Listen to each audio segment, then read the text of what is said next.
Occasionally I go on road trips while trailering a car. Now the one thing I hate about these road trips are the hotels. I hate hotels, almost entirely for the reason that they're expensive.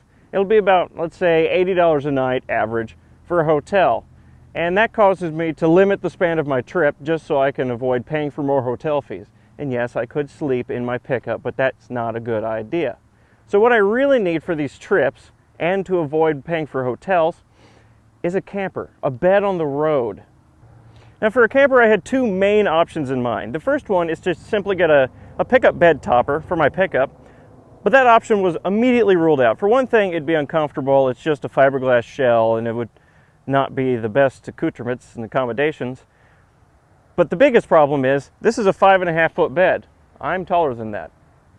The second option, and one I'm still really excited about, is to buy an old school bus. Oh, you're so good at special effects. Like this one, and convert the front half of it to living quarters and the back half of it to a car hauler.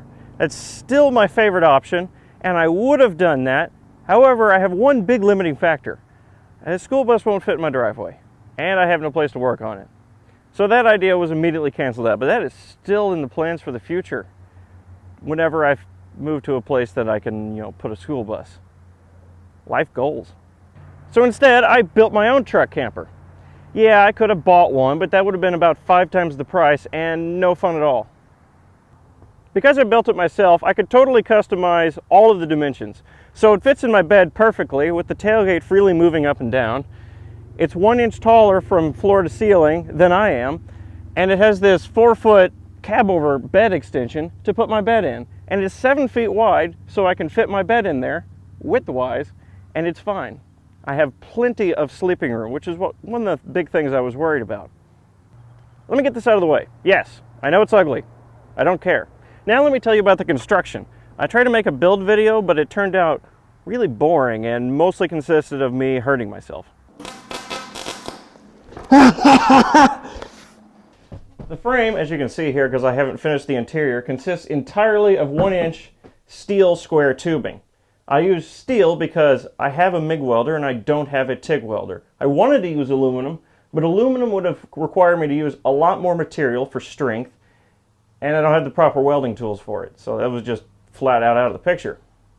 You may think the steel would make it heavy, and actually I did too, but it's super rigid and it doesn't seem to put too much of a strain on my pickup. I bought an $800 truck camper off Craigslist to try it out, and it was extremely heavy. I think it was mostly made of wood, but you can see in this picture here how much it smashed down the rear suspension in my pickup. And this one that I made out of steel doesn't seem to do that. So I've concluded that the one I bought off Craigslist must have been made out of lead. Easily the biggest structural engineering challenge was this cab over part where the bed sits, because I didn't want my bed falling through the cab of my pickup. That wouldn't be very good. To strap down the camper, I put these little hatches on the inside. Little hatch there, and a second one in here. So I can reach from the interior of the camper down inside the bed where the bed hooks are and where there's a hook on the camper part, so I can use ratchet straps from inside the camper to tie it down to the bed, because exterior tie downs look ugly. The exterior paneling is called PVC light. I didn't know what it was, and I didn't know what to use for exterior walling, so I just wandered around Menards until I found something that looked like it would work. It's apparently used for greenhouses or something. I don't know. It's UV treated on one side and it's super strong, so it seems to work just fine. For less visible areas, I simply used treated plywood. It also seems to work just fine. What didn't work just fine the first time around was the steel roofing I used. This is just normal house corrugated steel roofing, and on the front it's fine because this is facing the wind.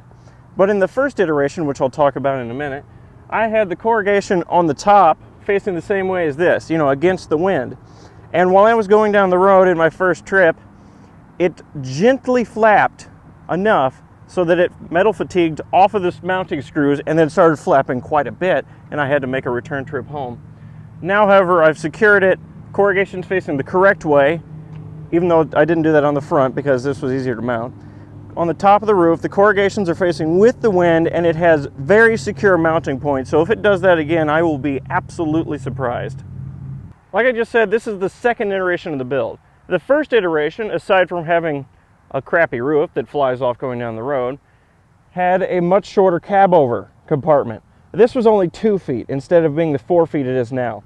It wasn't originally meant to hold my bed, it was just to have a little bit of aerodynamics, a slope instead of just a flat wall for the wind to hit, and some storage. Now it's not storage anymore, but the bed doesn't have to be down here. When the bed was down here, I had about 1.5 feet of actual moving room, and the rest was just bed, meaning there was no space to do anything. Also meaning that there was no reason for the roof to be as tall as I am, because I couldn't really stand up in it anyway, since it was all just bed. But now, all that problem has been resolved because the bed's up here, and this is all living space. Also, I enforced this enough to not worry about it falling through the cab of my pickup, which is the reason I made it so short in the first place. This is just the first half of the build. The second half will be the interior, which as of right now, I have hardly started. I expect it to take quite a long time, and I've been working on this since mid-October, and I've only gotten this far. But when I'm done, I'll be sure to show it off on video, because I like doing that sort of thing. Until then, I'll just have to haul cars around without a bedroom or a bathroom behind me at all times.